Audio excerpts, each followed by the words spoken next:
Welcome back to the vlog. This is day 4 of our trip in Sri Lanka, and today we're going for the safari in Yala National Park. So the time's about 4:45 early in the morning. It's pitch dark outside. We're waiting for the jeep, which will be here at 5 a.m. So yeah, let's go for the safari. Also, I recommend that if you are going for a safari, not only here but anywhere else, always wear some dark colored clothes, right? Something that's not standing out. Don't wear fluorescent green or neon or blue or any of those clothes in a forest. The reason I'm saying that is because there are tons of people who do it. And it just makes you stand out to the animals, that either some of them will have no interest in you, get scared of you and go away, or some of them might just come way too close, and that's not something that you want, right? So for today's trip, I'm just wearing a very basic trekking pants with a brown polo, and yeah, that's pretty much all I'm wearing. The other thing, by the way, very very important, is don't use any scents which are strong. Don't use a perfume, don't use a deodorant, and don't use any strong smelling soaps before you go for a safari, right? You as a human might not be able to smell it from yourself or from anybody else, but animals have great sense of smell. They can smell from kilometers away. In fact, that's how they just live, and those are some of their skills. So if you smell very differently, they're going to find it weird and move away, right? So don't wear any strong stuff like that, because you might not only ruin your safari, you're going to ruin the safari of many other people who will be along with you or around you in different jeeps, right? So these are my two suggestions for any safari, not only here in Yala, but anywhere else, Africa, India, any other national park, any other safari, don't wear it.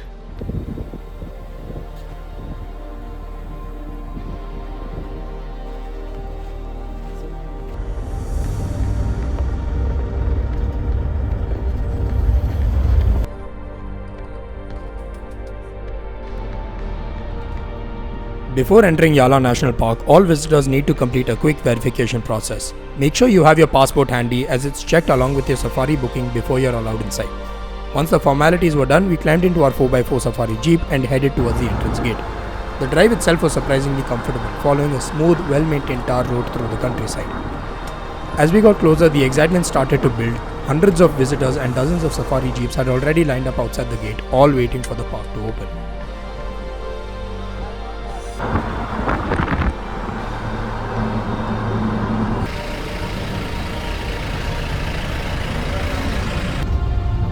Within less than 2 minutes of entering the park, the first sight we had of the day was an elephant walking on the trail that the jeeps normally use. This elephant was just calm because it was in a fight just a few hours before, given the injury just beside its eye.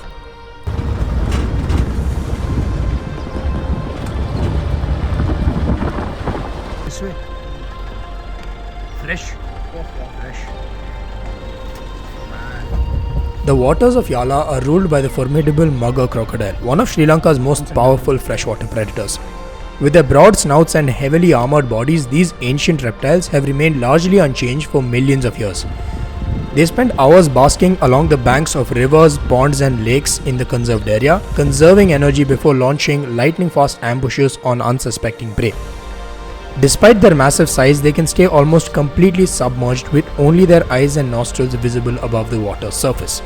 Yala National Park is also one of the few places in the world where both the freshwater mugger crocodile and the much larger saltwater crocodile can be found within the same protected landscape, making every water hole a place worth watching. While navigating the terrain, one of the jeeps ahead of us spotted a leopard camouflaged on a tree. The leopard was resting and had no mode or intention to jump out and show itself. And because of that, I was unfortunately not able to get a clear, good shot of the leopard while it was on the tree. So we're now on a break. It's a 10-minute break from the safari. And you can use the washroom, you can use the restroom. Come to the coast. Lot of people here, lot of people. So you need to get used to it. But the sea, very rough, right? And normally have animals all around here. Like this is the entire national park, and it extends all the way there. Yeah, this is entirely conserved, so you don't have any trash, any garbage, any pollution, because this is all part of the park. After almost 5 hours in the wild, our safari came to an end. We were fortunate enough to witness Yala's most iconic residents, the leopard, the crocodile, and of course the elephants.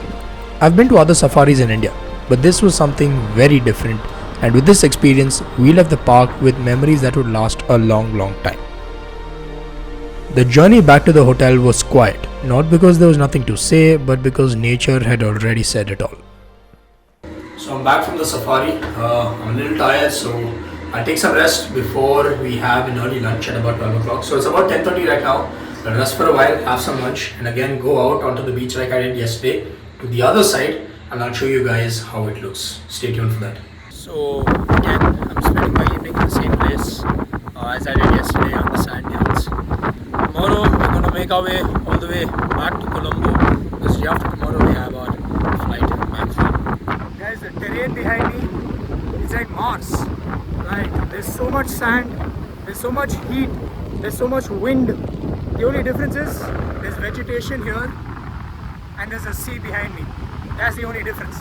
But if you look at the horizon in front of me and in that direction, all you see is just sand and wind and sand in the air. I just came across a group of monkeys there. I don't know whether they're baboons, whether they're langurs. They look like langurs to me, but they're definitely not domestic. So I'm gonna head back before I intrude their territory and get into trouble. So for the last time in this video and in this series, I want to show you guys finally that I've come all the way from behind, all the way here. That's about 2.5 to 3 kilometers through on the banks of the sea, on the sand dunes. It's just so different from what I expected, from what I've experienced so far. And for these reasons, I'd say please come to this place, please come to the southern coast of Sri Lanka, please come to Yala and stay for at least 2 to 3 nights.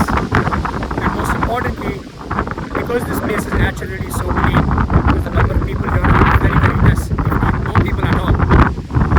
Don't dirty the place, keep it the way it's supposed to be. You're in a wildlife sanctuary, you're in a national park. Come here, enjoy the place and leave. It's absolutely worth it. I feel that my experience in Sri Lanka is complete. But the only problem is I feel that you need to spend a lot more time in these places to actually enjoy and bring the most out of it. Having coming from India, all the way from Bangalore, I know for a fact that you need to have at least 10 to 11 days to experience Sri Lanka to its core. Here in Yala, on the secluded beaches, I feel I've had a better experience than I did in Bentota. And I'm definitely planning coming back to Sri Lanka, again to Yala, but also do other stuff like Nuva Elia, Candy, and even if possible, scuba diving and snorkeling at Vinkomali.